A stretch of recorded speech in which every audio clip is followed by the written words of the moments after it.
Hello and welcome everyone to another episode of the 306 Fantasy Football Podcast. This is Zach filling in as the host for this week, as JC is a little under the weather, but he is still nice enough to join us. And as always, we have Armand along for the ride as well. This will be episode 71, dropping tomorrow on Wednesday, December 7th. JC, I know you're not feeling too good, but do you have anything you'd like to share with us before we get going today? Yeah, this is my version of the MJ flu game, so we'll see how this goes. That's about it. They'll be talking about this podcast in about 20 years as one of the greatest performances of all time. Well, there's a segue. Jordan, there's a connection, so we'll go with that. Yeah. Armand, what about you? Anything you want to share? Oh, I've just been busy with basketball, running around. I'll take this time to do a quick plug. If you're in PA and you're looking to buy some coffee, my basketball team is doing our fundraiser through Dr. Java. So go stop in at Dr. Java and buy some of, speaking of MJ, Michael's secret stuff, medium roast. And if you're more of the dark roast kind of guy, get the LaBean James roast. Look for the St. Mary basketball logo and check it out. Support some youth sport. Great Christmas present. Now are those like bags of beans, or are those just I'm assuming since you said Christmas gifts, those would be bags of beans or of grounds? Yeah, so you can buy ground or whole bean, and either dark or medium roast. And they do have a decaf whole bean available as well. You know if they deliver to Saskatoon? I can deliver to Saskatoon for you, Sir Zach, if you just go to their website, or I have a QR code that I can share with you for that. Well, I can't say no to the can't say no to the, was it LaBean? LaBean James. Yeah, hard to say no to that one. And as far as myself, it's been super miserable here lately in Saskatoon. The past 5 days, I guess, have just been murderer's row in terms of weather. Today it was like minus 44 with the wind chill. Some of our students weren't coming today because the buses weren't running, so it's been a little bit of a slower pace on my end the past couple of days, but it's looking like the weather's going to take a turn here for the better, and things are looking a little bit warmer as we get ready for week 14.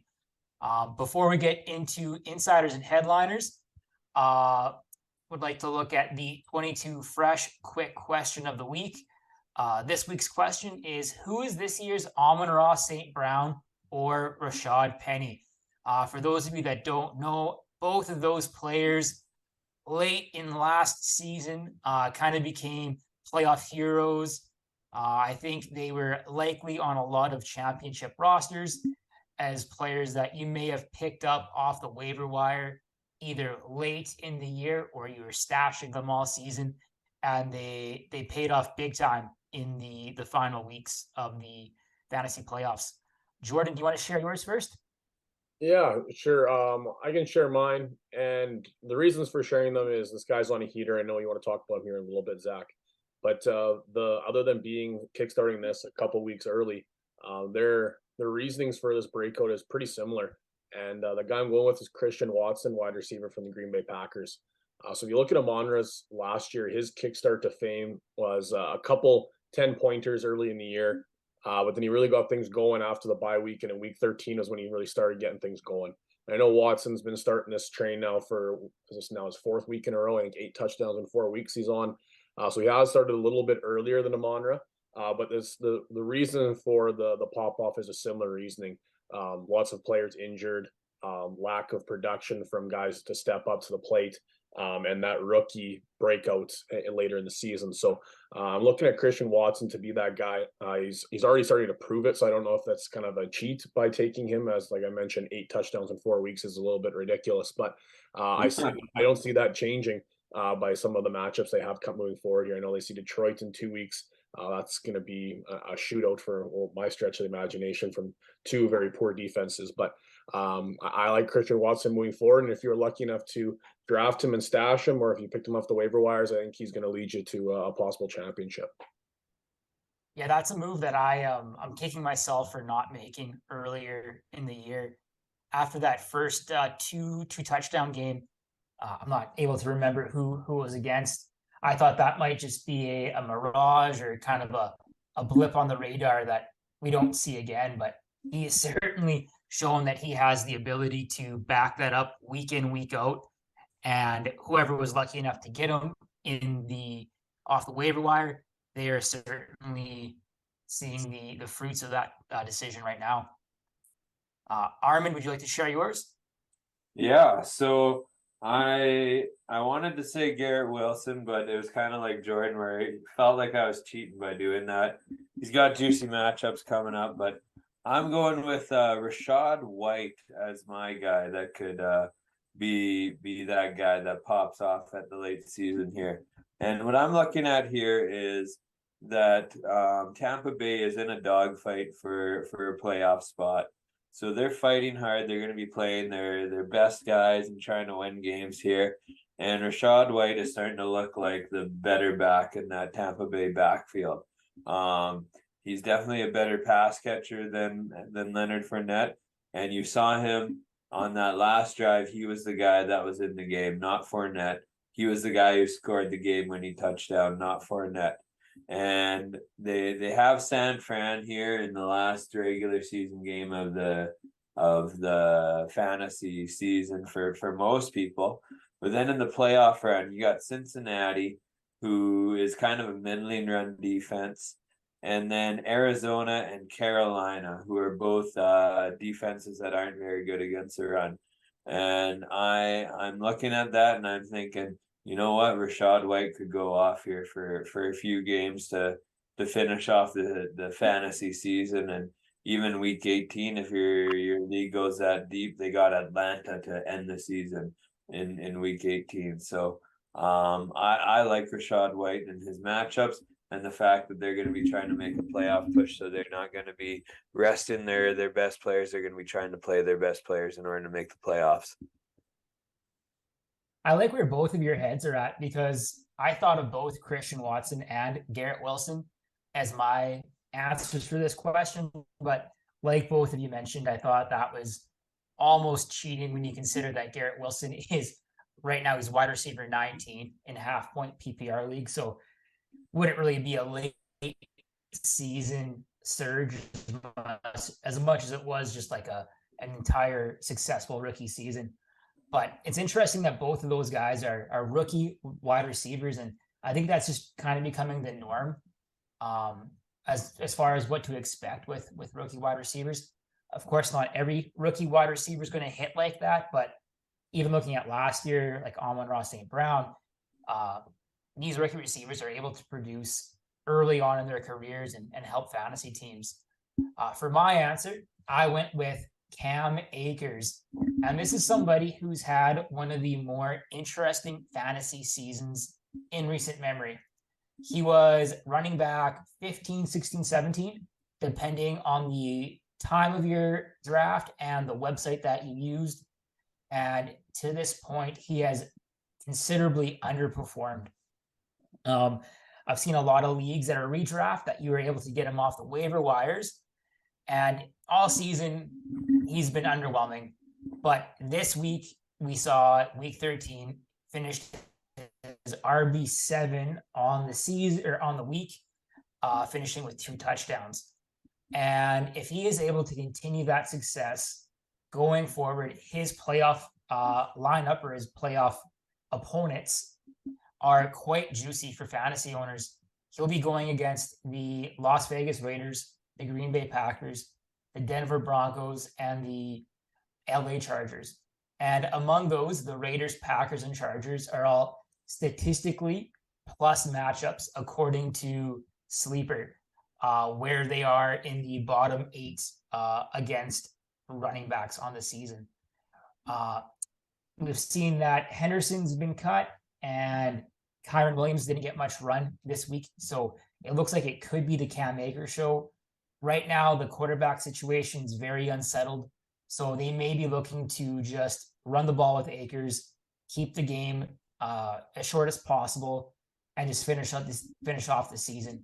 So hopefully, what I'm hoping for is that Akers is able to produce more so on volume than on any type of high scoring offense. He's just going to be the only feature player in their offense. Moving on. When I read that one on the docket there, Zach, it's like kind of one of the ones where you scratch your head a little bit and it's like, man, that fits the bill. Like Rashaad Penny was a nobody coming into this part last year. And all of a sudden it was like, oh, well, are you going to pick Penny up or not? And then if you snooze, you lose because you lost in a big way. So that one, I think that one fits the bill big time. Like if you looked at mine was the rookie wide receiver. Armin's the rookie RB. Yours is like the RB that everybody forgot about. So I think that fits the bill real well.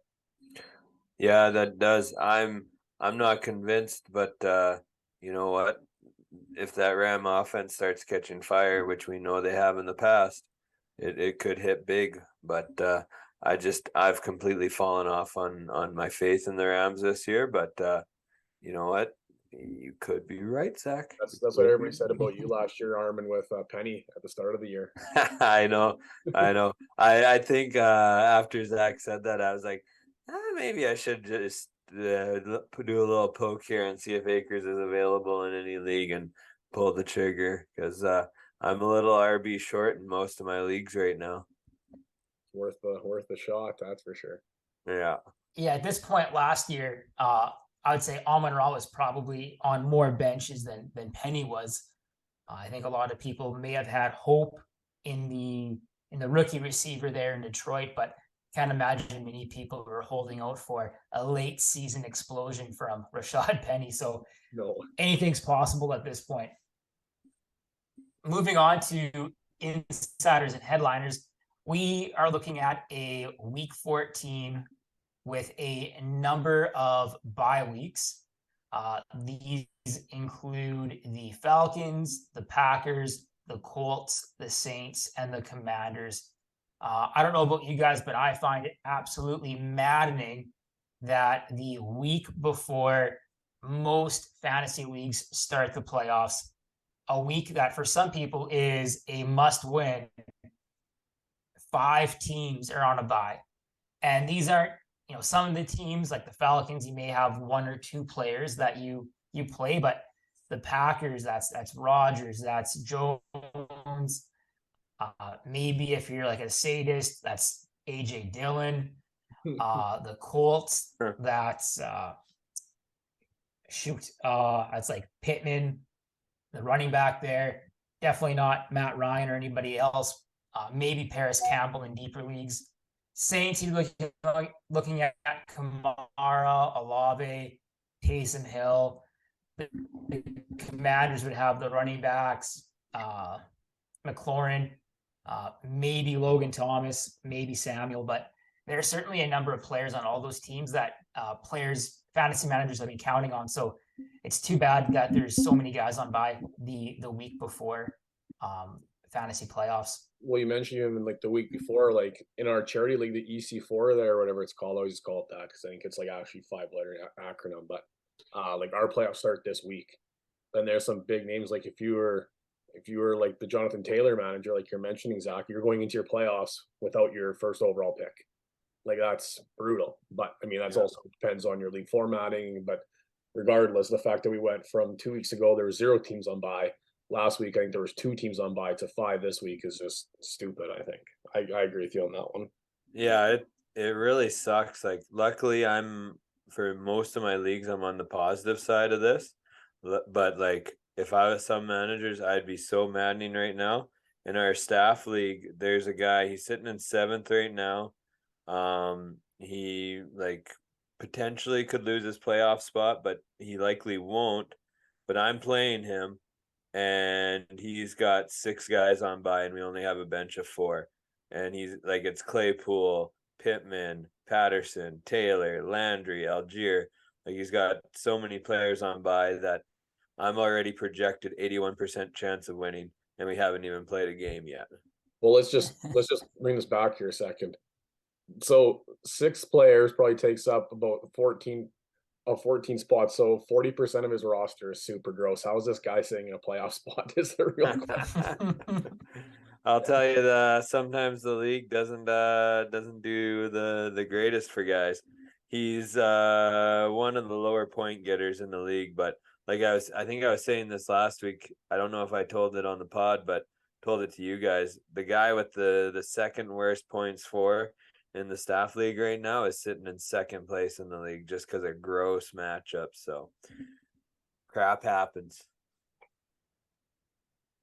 Yeah, there is somebody that could have possibly went in a super flex league per se. Taylor at like the 101, Rogers at the 210, and then McLaurin at the 3-1. And now his first 3 picks are all on a bye. Like that's got to be gutting. Yeah, for sure. Well, they could even like when Kamara, McLaurin and Taylor, right? Like, yeah, like all those guys would have been available in some type of order like that. Yeah. Other insiders and headliners here from this past week, week 13, we were the victims, or rather, a lot of players were the victims to injuries, and now we are, as fantasy managers, left scrambling to try to fill a lot of holes in our roster. Jimmy Garoppolo was knocked out early with a foot injury. The most recent update is that while it's not a season-ending injury, he will be out 7 to 8 weeks. So his fantasy season is done, but it looks like he may be able to come back for the divisional round of the playoffs at the earliest. Lamar Jackson has a PCL strain, and he is considered week to week. From what I read today, it is highly unlikely that he suits up this week, more likely next week or the following week. Kenneth Walker has an ankle injury, something to monitor. They did sign Wayne Gallman to the practice squad, but it's looking like hopefully Kenneth Walker will be able to suit up on Sunday and play the game. Matt Stafford was placed on IR with a spinal cord contusion. It is a season ender. And as a bit of a follow-up move, the Rams claimed Baker Mayfield off of waivers today. What do you guys think about that decision by the Rams to bring in Mayfield? Well, my hot take is looking extra cold. I think like over 3 on that cold take there. I'm on 1 for 3 maybe, but it's a head scratcher because I thought maybe a team like the 49ers or somebody that'd be in it that needs quarterback help would pick him up. I was also curious about like a team like Denver because you could pick him up for a pretty low investment to compete with Russell Wilson, seeing as you're going to need somebody to compete with Russell Wilson because he's Russell Wilson right now. The 49ers, sorry, the Rams just weren't a team I would have guessed signed because there's no way they make the playoffs. So I think it's a bit of a head scratcher. You got I think you got a rookie and then a second year, third year quarterback. Play them, see what you got in them moving forward instead of bringing in Baker and seeing what he can do. So I think it's a bit of a head scratcher, but I guess if you need to roster on a team, then do what you got to do. Because I know they did lose another quarterback here in this past week, but I don't know what the injury stack up is, but just from on paper, it's a bit of a head scratcher for me. But Armin, I don't know if you share the same opinion. Yeah, it is like out of playoff contention, and like you're just, I don't know. It seems like his best days are behind him, but maybe they really are worried about Stafford and they don't have the picks to replace him. So yeah, thanks. Loving that. I actually think that it's a bit of a brilliant move on their part. Like we're looking at Matt Stafford, who, yes, he did just re-sign a pretty substantial contract in the offseason, but he is getting a little bit older. He is coming off a Super Bowl victory. At this point in his career, he's made his money. He's won his championship. I don't know if there's a lot more for him to prove. And for him, you have to look at the state of the franchise that you're tied to. like it's hot garbage. It's not good. So maybe he's kind of looking at Brady and what he's going through, what Rodgers and what he's going through. And maybe he asks himself, do I really want to stay around here for 2-3 years, get my tail beaten off, all the while being on a losing team? Maybe not. And then, so he may hang him up. And if he would hang him up, say this offseason or even next offseason, the Rams aren't in a position to draft a quarterback early on. They would have been had they not traded that pick to the Lions. That pick would have been prime for them to pick like a CJ Stroud, or maybe they fall in love with like a Will Levi. But now their earliest pick in this draft is in the second round.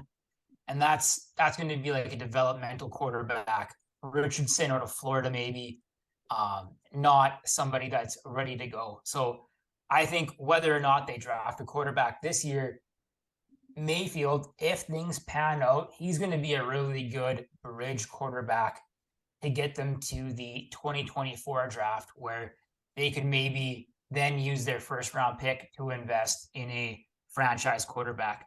Because especially if Stafford steps away, I don't think they're going to be in a position to compete. They'll be in the position where they're competing for the first overall draft choice. And if that's the case, they're going to need somebody to play quarterback, and it might as well be Baker. Yeah, it's a good point.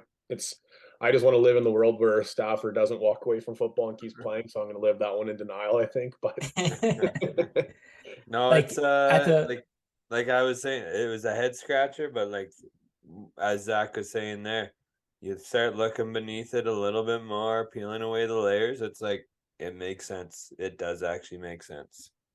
And at the very least, it's just insurance in case Stafford does walk away, or if he's not ready to start the season next year. Because I don't think they want to walk into next season with like Bryce Perkin at the helm. This next injury really stung me on a personal level and on a fantasy level. Jalen Waddle, ankle injury, missed most of that game. I think in the one league I had him, he ended up with negative 0.6 points. Right now, it looks like we just have to monitor it throughout the week. Right now, it doesn't look like he's in danger to miss the game, but things could change. And lastly, Treylon Burks took a very hard hit in the end zone, immediately entered concussion protocol, and it seems like he is likely to miss this week. Out of all those injuries, folks, which one do you guys think is going to be the most impactful for the fantasy playoffs? Armin, why don't you go first? I'd say like out of all the ones we've talked about, like in as a whole on insiders and headlines. Yeah. Yeah. I'm thinking that that Jalen Waddle one, or Lamar Jackson. If Lamar's out long term, that's gonna have the biggest impact. And same with Jalen Waddle. It's whoever's out long term, but like you think about Lamar Jackson, that's really tough to replace. You could try and pick up Huntley, but it's tough to replace a starting QB of that caliber in fantasy football. But then you look at Jalen Waddle and what he's been doing this season. I mean, and then the impact of it's not only going to decrease your team's value, but you should see Tyreek Hill then maybe start snapping up a lot more yards than he already has. He looks ridiculous right now, and if he's the only guy in town getting targets in the deep routes and the like in that speed kind of idea, then I'd watch out for Hill exploding even more. That'd be a bit nerve-wracking if you have to go against his manager then, and if Waddle's out, so that could be double-edged right there. I'm gonna go with Lamar, but for opposite reasons of what Armin shared. If you're in a single quarterback league, I think this is a blessing in disguise. If you're in a double quarterback league, it might be a little bit tougher to replace. But I think Lamar Jackson has been a very difficult start, especially if you've owned him. I haven't owned him, so haven't been privy to a lot of these stats. But then if you look back at him, he's been a difficult start tracing all the way back to week 4. If you scratch week 12 would be his most recent relevant game of 22 points, which I would say from a quarterback is very okay to slightly above okay. Obviously, this last week he got negative points going down to the injury. He got 22 points, 12 points, 12 points, 18 points, 7 points, 12 points, 13 points, 11 points. Very, very, very below average. And from that week 4 to the stretch, he'd be sitting at quarterback number. Where is he here? Got to keep scrolling. Got to keep scrolling. Number quarterback 20 from week 4 on. So I think impact to your fantasy roster, if you own Lamar Jackson, it might be a blessing in disguise that you can go pick up a Jared Goff or a Tua Tagovailoa off of the waiver wires, or heck, even a Mike White, and plug them into your roster. It might be able to produce more than what Lamar's been offering you. And I think Zach, you're a guy that has Lamar in a couple of leagues, so you might be able to share that similar sentiment. Yeah, this season hasn't been one where I've loved playing him every week, but in the dynasty that the three of us are in, my quarterbacks this year have been Lamar, Jacoby Brissett, Andy Dalton, and Davis Mills. Obviously, Brissett's not starting anymore with Watson back in Cleveland. So my two active quarterbacks were Lamar and Dalton. So when I heard the news, I wasn't thrilled. I wasn't overjoyed that I get to play Andy Dalton. But I went to go set my lineup for the week this morning, and I was like, oh, crap. Andy Dalton's on bye. Jeez Louise. So now I'm scouring the waiver wire. I'm looking at guys like Kyle Allen in Houston. That way I for sure have the quarterback in Houston. Go pick up looking Purdy. at like Brock Purdy in San Fran. Like it's not pretty right now. That is a bit of a deeper league, which lets you roster more quarterbacks. But yeah, in a typical 1 QB redraft, it's not the end of the world. You have guys like Trevor Lawrence, if he's healthy, Kenny Pickett, Goff, Mike White, some of those guys that you could pick up and you could play for a few weeks until Lamar's back. For me, though, I think the most impactful one, if he does miss any time, would be Kenneth Walker.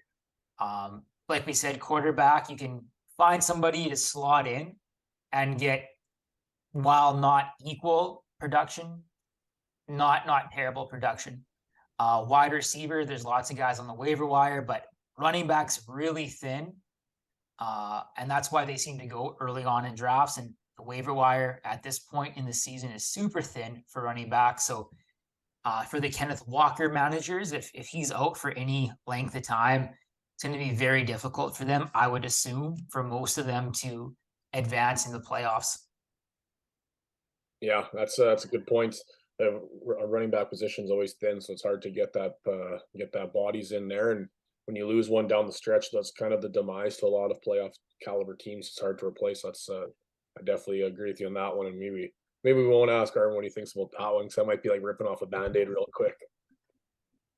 Yeah, he's gonna be back. It's gonna be a non-issue, so let's just leave it at that. You sound like Neil Stafford there, Armin.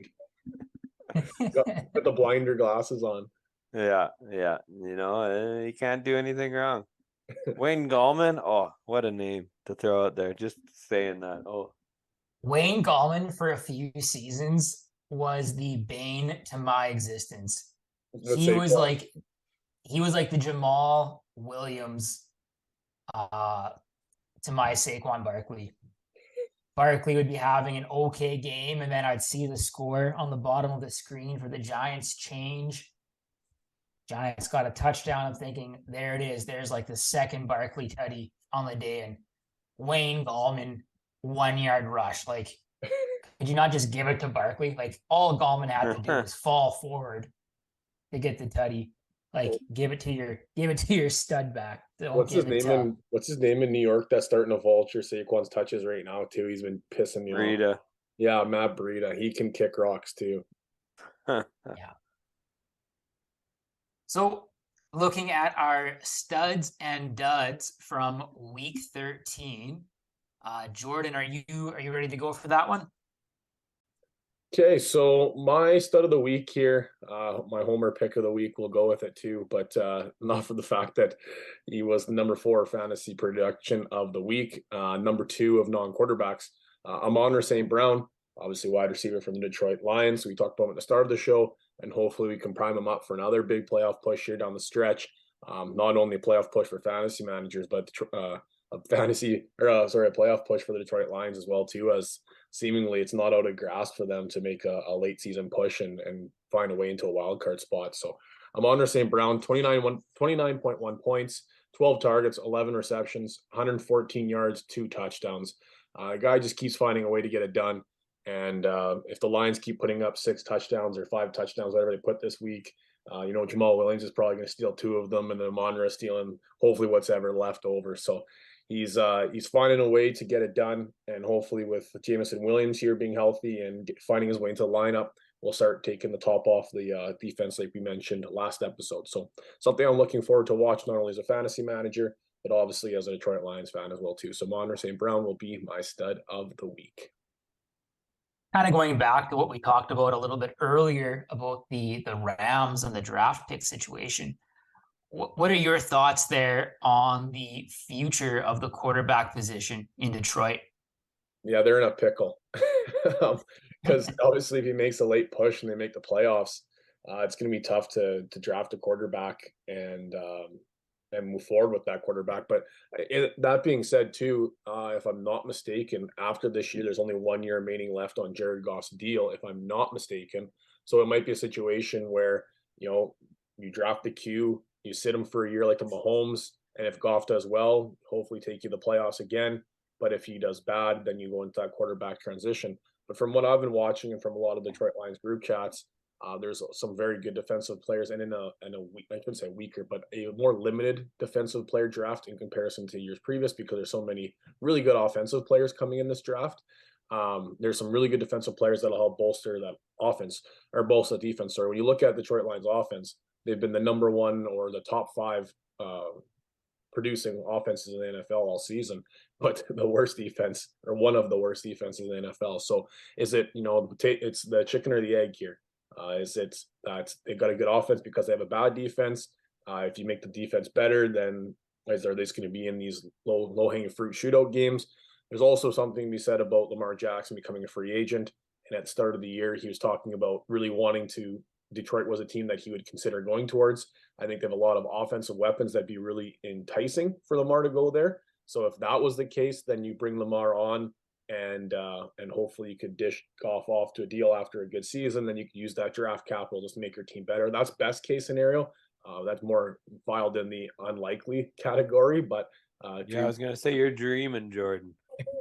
Hey, the worst thing Baltimore did before the season was not sign him long term, because now there's a lot of uncertainty in there. They're gonna have to start bagging at the feet of Lamar. So they could lose Lamar for next to nothing. So hey, crazier things have happened. But long story short, I think it might be a lose-lose situation for the Lions, because like I said, it comes down to the chicken or the egg. They could draft a linebacker, and all of a sudden Goff stinks and doesn't get over the hump, and they'll to take a Q, or they could take a Q and Goff is a stud, and then they got a Aaron Rodgers, Jordan Love situation going on. So I think it's a lose-lose. It would have been easier if the Lions were either really good or really bad. Now they're kind of stuck in that middle ground.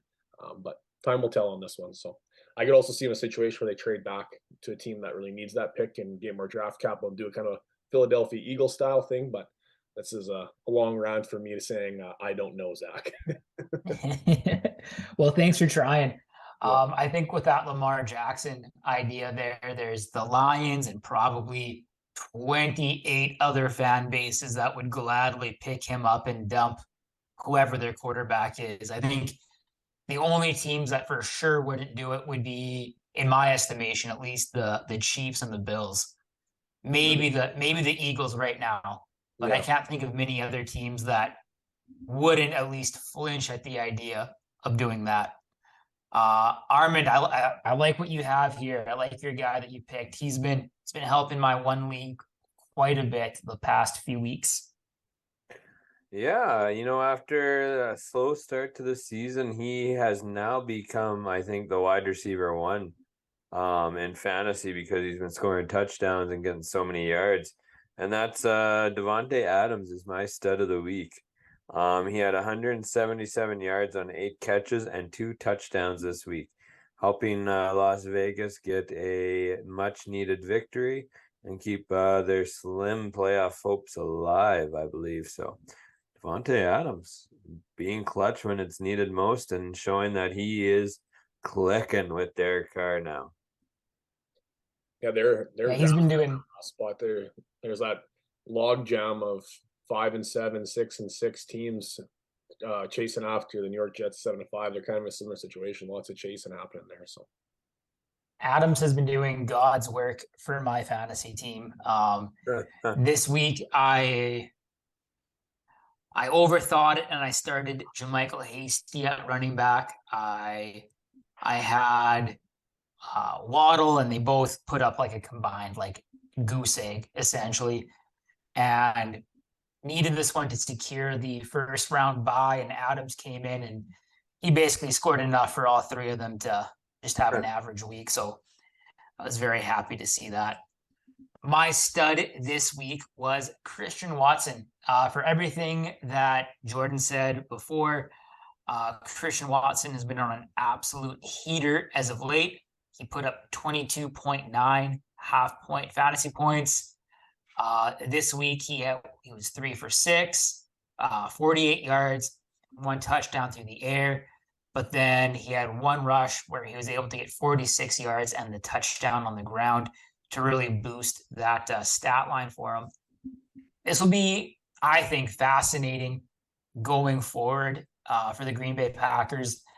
Lots of discussions about Rodgers and his future, and it'll be interesting to see what that means for Watson going forward, if they stick with Rodgers or if they decide to see what they have in Jordan Love, and then potentially his season kind of goes down the tank with the change of quarterback. Jordan, this is somebody that I don't love to see on the dud column, but I certainly understand why. yeah, Cortland Sutton. I'll keep this one short and sweet because that's about the extent of his fantasy line. 0 catches for 0.0 yards. That's not going to cut it. Especially in this matchup, when you looked at it and you're like, you know what? I need somebody to put up some fantasy points for me. You looked at Cortland Sutton as a whole, who's somebody we were real excited about coming into the season. He was a guy that I think most people had high on their draft boards, myself including. And then you looked at, okay, well, Green Bay, Baltimore, a team that's a pretty good defense, needing to put some points up. And I guess both sides of that game really disappointed, 10-9 final. So Cortland Sutton, stinky, had a real bad week, was having a real bad season, and a lot of that to blame from Russell Wilson. It was funny because we were joking about it that this is the best quarterback Cortland Sutton's ever played with, and I think we might have misspoken at the start of the season. So, like I said, short and sweet, Cortland Sutton, real bad week. Armand, as a RB enthusiast, I'm sure you'll have lots to say about your guy.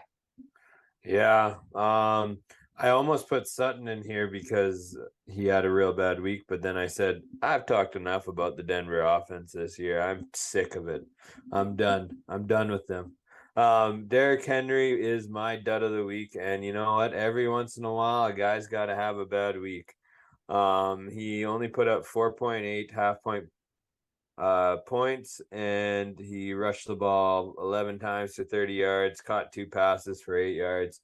It was against Philly. They're a good team. They're playing from behind in Tennessee there against a really good team. It was one of those weeks where, you know, Derrick Henry's just not gonna have the success he normally does.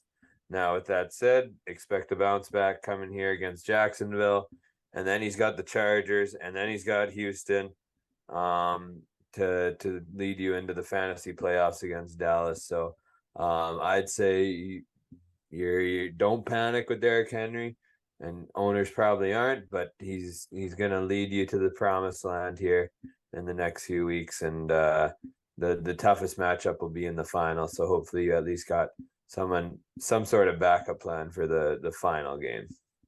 Zach, yours hurts my soul. Two Yeah, this one's kings. pretty interesting. What? My dud of the week is Travis Kelce, who put up for him a very underperforming 7.6 points, 6 targets, 4 receptions, 56 yards. For most tight ends this season, that'd be pretty good. Like if you started Cole Kmet and he got you 7.6, probably pretty happy. You start Foster Moreau, and you get you 7.6, you're probably pretty pleased with yourself. You're probably patting yourself on the back for making a smart decision. But that is unheard of for Travis Kelce. And I think this, for me at least, this really highlights the importance of a difference maker at that tight end position. Because for him to get 7.6, you're like, oh my gosh, he must have fumbled the ball all 4 times that he touched it to get that kind of stat line. Like it must have been brutal for him to get that kind of stat line. Whereas his counterparts, that's just a good week. So I think this, more than anything, for me at least, highlights the importance of having a dominant 1, 2, 3 tight end. Yeah, I think we had a pretty good discussion on that last week too. So it's anyway, I think we talked about how Travis Kelce is that difference maker and he does this. So maybe we jinxed him a little bit, but I don't know. He's such an important piece to so many teams, and I was fortunate enough to like he had 0 points at halftime. Like that was a head scratcher. But he's a difference maker, and hopefully shakes this one off as people can get some confidence coming down the stretch here for playoffs. All right. Now, this is the part of the podcast where we look ahead to next week, week 14. As we said earlier, this is the last week before most leagues start their playoffs.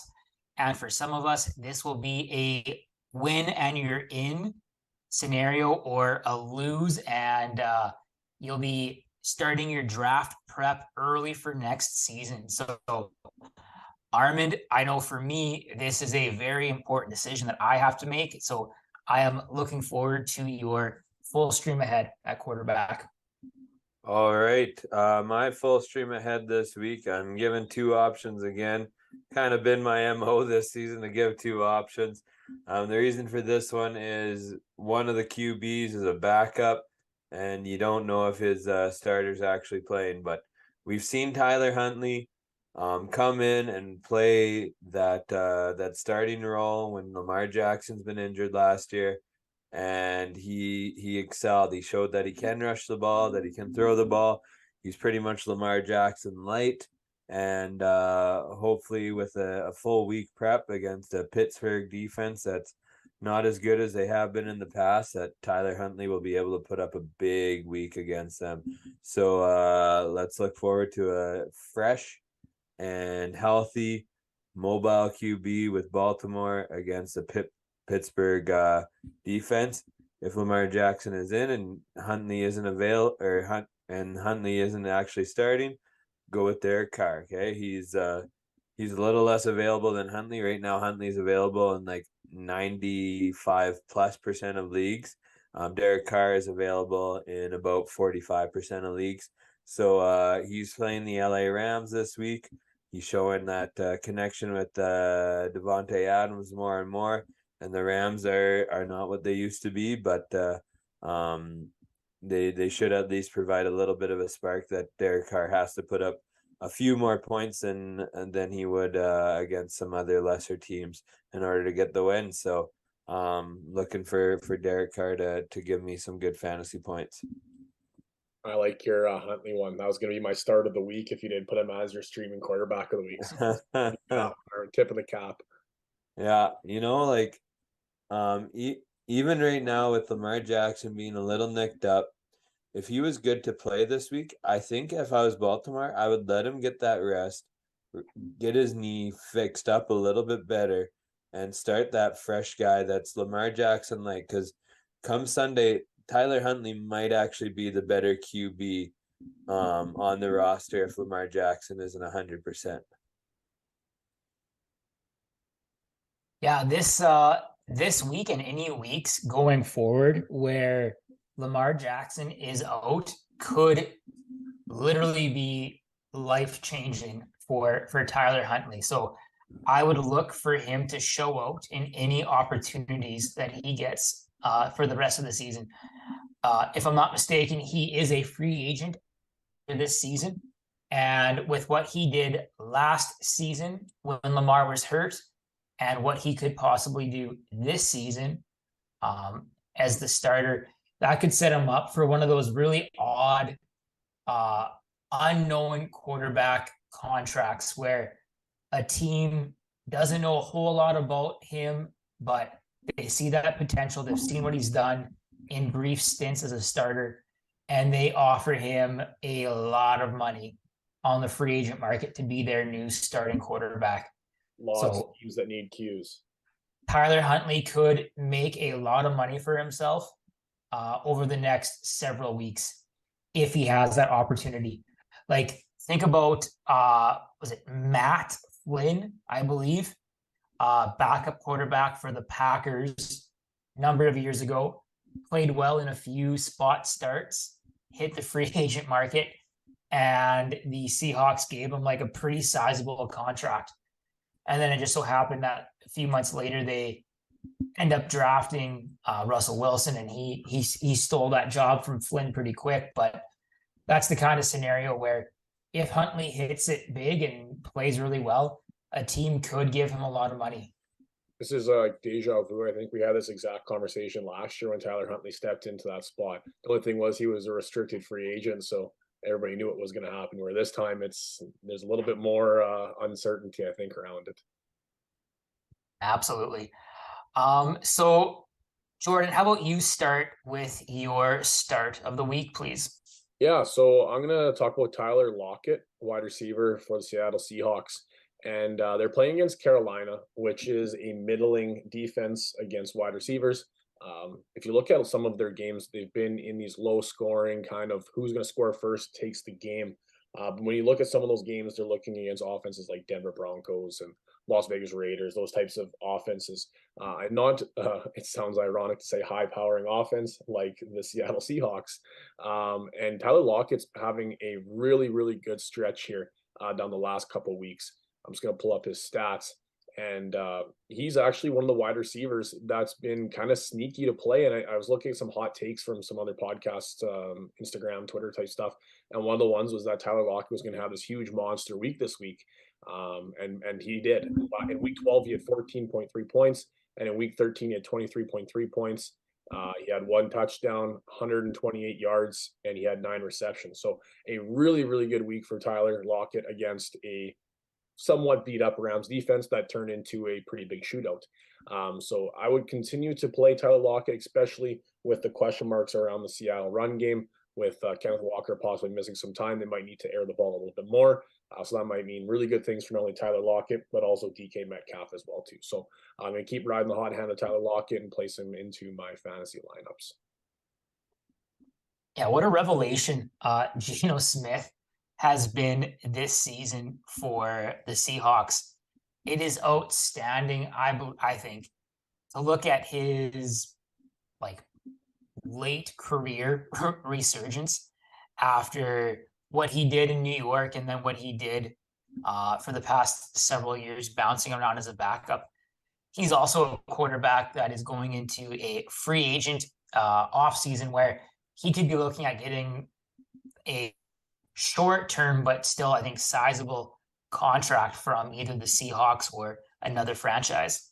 I saw a tweet and it said something along the lines of that either he tied the franchise record or is one game away from tying the franchise record of Russell Wilson's 100-yard passing games in one season, which is like so ironic in, you know, the let Russ cook off-season era, whatever you want to talk about, we just had, and now Geno Smith is stepping into those boots and probably going to surpass the Russell Wilson franchise record. Is just super ironic. And he, like, you guys realize he's, I think, QB 6 on the season, 6 or 7, depending on your format. Like, he has been a good fantasy asset actually this year. as being like a guy you could have picked up way late in drafts, like near the like maybe even undrafted, and to be able to start him this season and get good value for him. That when we talk about our end of season awards here, he could be in contention for some awards. Like Oh yeah, he has been pretty valuable actually. he was a throw-in in one of my mid-season trades in one of my dynasty leagues, and now I'm just kind of chuckling to myself that I got him as a throw-in at QB6 on the season. Yeah, it's hard to believe. Yeah, to get a top 10 quarterback off the waiver wire, that's stealing, especially in 2 QB leagues. That's as long as you did a good job drafting, that's got to be like season altering. Because you just picked up like another first or second round pick right off the waiver wire. Yeah. And you've had that production for most of the season. So kudos to whoever picked him up in the super flex that you and I are in, Jordan. Yeah, I don't even know, but whoever it is, yeah, good on you. Maybe we'll try and find it here while you guys are talking about that's Yeah. Armin, go ahead and tell us about who you're starting this week. All right. I am starting, if you got them, either of the Miami RBs. I know it's might be tempting to sit them, especially after the week they just had, but they're playing the LA Chargers, which might seem spicy at first, but you look closer, and they're not actually a great run defense team. And Miami just had an off game against Cleveland where it just like nobody really scored any touchdowns offensively. Like it was all defense and special teams. So you got to think that this week the Miami Dolphins, they bounce back, they find their offense again, and it's centered around the run. That's the way it's been, centered around the run, and then the accuracy of Tua in the middling and short game. And hopefully they find it again, and we get lots of opportunities for both Mostert and Wilson to run all over this Chargers defense, which isn't very good. And especially if Waddle's out too, you got to think they're gonna start leaning on the run a little bit more as well. to find Yeah, the this answer could to your question. certainly Oh, sorry, go ahead, Zach. this could certainly be a really good week for one of them or potentially both of them. Armin, you just mentioned Jalen Waddle's injury. May not be too serious, but he still might be affected. And then Tua was also banged up a little bit in that game as well. And if there's any lingering issues with that, they might look to run the ball more than they have in the past. And that could really pay dividends to one or both of those guys. Yeah, that's very true. And like I was saying, like people don't really realize it with like the hype that their passing game has had this year with Waddle and Hill and Tua, but they are a run team. Like you look at the amount of carries that they give their RBs, and like they have 2 RBs for a reason. And Especially in the red zone. yeah, especially in the red zone, yeah. And if they are in positive game script, you definitely know that, positive or neutral, that you definitely know that they're gonna give those RBs their fair share of runs and even targets in the pass game. The answer to your previously asked question, Zach, was John Germs, who is currently first place in our league. So really, really adds to your argument there. Yeah. Oh, John, good for you. This week, kind of like what Armin mentioned, I am looking at starting, if you have either of them, the Dallas Cowboy running backs against the Houston Texans. Of course, I'm talking about Zeke and Tony Pollard. The Texans are currently dead last in rush yards per game on defense. The Cowboys figure to be in a position to run out the clock for most of the second half, I would assume. And we've seen over the past number of weeks that both Dallas running backs can produce high numbers despite sharing touches between the two of them. So I would look for both running backs to be in a position to score plenty of points.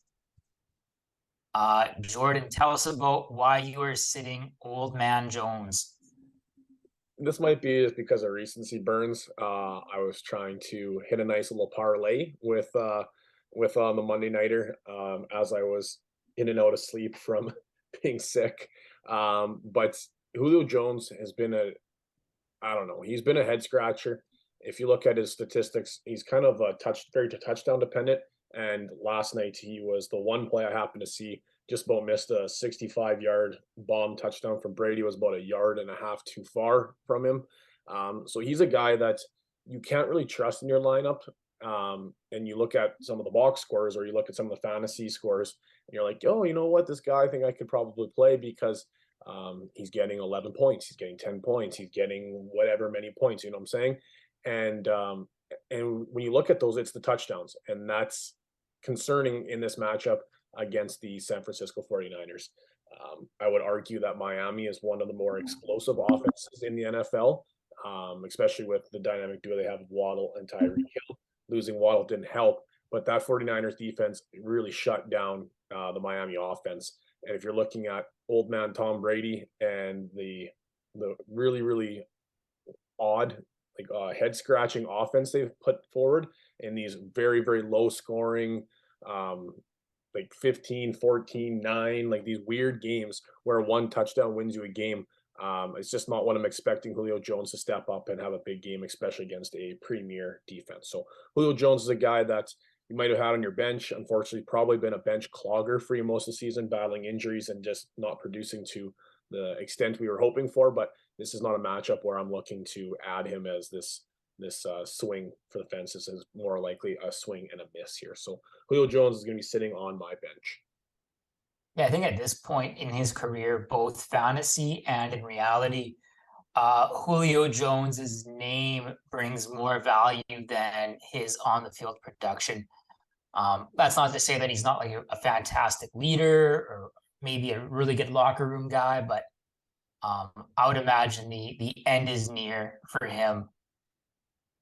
Armand, tell me why you are starting my guy why you're sitting my guy Dameon Pierce.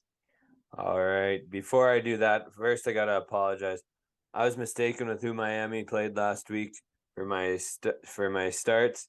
They played the 49ers, which is a really tough defense. So that's why Mostert and Wilson had a tough week. It wasn't Cleveland. It was the 49ers, which makes it sound even better to start them against the weak Chargers Just helps your defense this argument. week. Yeah, it helps my argument even more. Sorry about that, everyone listening. I made a little mistake there. My sit of the week, like you said, is Dameon Pierce.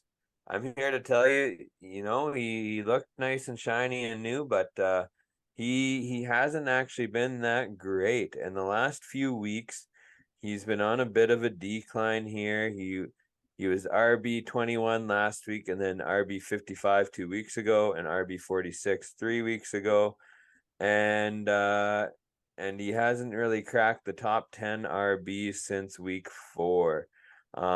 So he's playing against Dallas this week. You just talked about how Dallas is going to be running out the clock with their RBs because they're going to have a lead. So first off, that puts Houston in negative game script where they're not going to be running the ball very much when they get the ball. And then secondly, because Dallas will be probably playing with a lead and trying to milk the clock, they just won't get as many plays in as they normally would. So I'm looking at this Houston matchup and this Houston RB saying, this ain't the week, my son. Dameon Pierce was one of the reasons why I ended up starting JaMycal Hasty this week. With Najee being a bit of a game time decision, I thought I'm not going to start Harris. I've been starting Pierce most of the season to this point, but like you just mentioned, he's been putting up some real stinkers. So I was left to decide between Cam Akers, who's been just putrid all season, Zonovan Knight, the running back for the Jets, who I picked up off of waivers, or JaMycal Hasty, who I picked up off of waivers. And I thought Hasty going in maybe for Etienne coming off an injury similar to the one that made him miss all of last year. Showed really good pass catching chops the previous week. Let's go with Hasty. And he rewarded me with a goose egg. So only had myself to blame for overthinking. Had I started Akers, Knight, or Pierce, I would have had at least 10 points out of any of those three. So even if I would have started Harris, I would have been fine, but went with Hasty and made the worst decision of them all. One might say I made a hasty decision. You sound like a dad there. I do want to point out though, after this sit this week for Pierce, you're probably game on to start him the week after because he's got a weak KC defense, and then he plays Jacksonville in the fantasy Super Bowl. So he's got a few good weeks here where he could help you in your fantasy lineups, but I think you just got to look at that Houston offense and make the right decision every week. Yeah, right now they're rolling out Kyle Allen at QB, so even they're not making the right decision about their offense, so it's tough to count on them. I mean, you're starting quarterback there, Zach. Yeah, he might be my starting Q this week in one dynasty league. Good God. This week I am not that I have him, but if I did have him, I'd be thinking about sitting James Conner against the Patriots defense. New England is a top 10 team in rush defense, and over the past 3 weeks, they've been a top 6 rushing defense. Out of James Conner's 9 games that he's been active for this season, he has only been a top 24 running back 4 times, while scoring all 5 of his TDs in those games, those top 4 games. So with Conner, it's either boom or bust. And while 2 weeks ago he did have his best game of the season, this week going against New England, who I think they're licking their chops a little bit. They're taking 2 losses in a row against Minnesota and against Buffalo. Buffalo kind of ran all over them a little bit, and Buffalo also passed all over them too. So I think that defense has a little bit to prove here, and I wouldn't be shocked if they held James Conner to a pretty poor week this week. That's it for starts and sits for week 14. Moving on to Wellesley's wagers. Wellesley is not with us this week, but sounds like he had himself a very successful week in week 13. Thursday, he went 3-0. He must have bet against the Patriots a lot because that makes sense. On Sunday, he was 1-1. I believe it was a tie, and then that was a push. So only one outright loss. So on the week, overall record 4-1-1, bringing his season average to just over 50%. So look for Wellesley's week 4 picks on social media throughout the course of the week, please. Before we end it for the day, folks, fellas, do you have any last insights that you guys want to add to the pod? Hey, don't quit managing. You never know what's going to happen here. We're in the last week before the playoffs, so for some people this is a playoff game. I know in 2 of my leagues I'm win or go home, so let's strap in and let's play hard, guys, for this last week and get into the playoffs, because you never know what's going to happen. Keep your chin up, just keep managing hard, and you never know. Yeah, similar sentiment of Armin said. Like in our big league, like my league, like the main league that all 3 of us are in, there is 4 playoff spots or 2 playoff spots up for grabs from 4 teams. Zach's battling for the bye. If he wins and the other guy loses, he gets the bye. In these matchups, there's 5 total matchups, and 4 of those matchups are going to decide a playoff spot. So it's exciting times. I know myself, I'm in several leagues where I'm either like I need a win and somebody else to lose, or if I win, I'm in.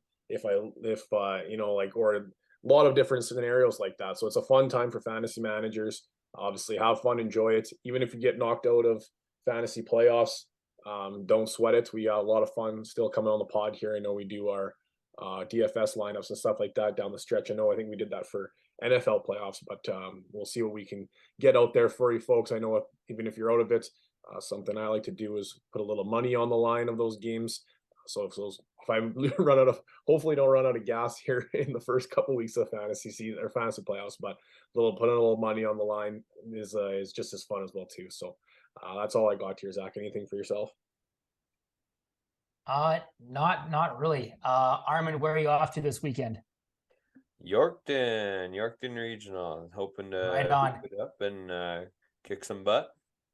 Buy Make coffee. sure you hit up the corner store right across the road from Regional. Don't know what it's called, but they have the best like in-house sandwiches you will ever taste. Yorkton, been there a number of times, and that might be my favorite part about that city. Hashtag not a sponsor. Yeah. Oh, also, guys, if you live in Saskatchewan right now, we're going through a huge cold snap. Stay safe out there. Make sure when you're traveling, you got your phone fully charged just in case you need to call for help. Let's get through this cold snap together and safe. And if you're on the highway and you see someone stranded, be a good neighborly person. Help them out if you can. Well, it's been a lot of fun hosting this one. I cannot wait for you to come back though, Jordan. This was a lot more stress than I thought it was, so please come back next week. And as Jordan always says, talk soon. Thanks very much.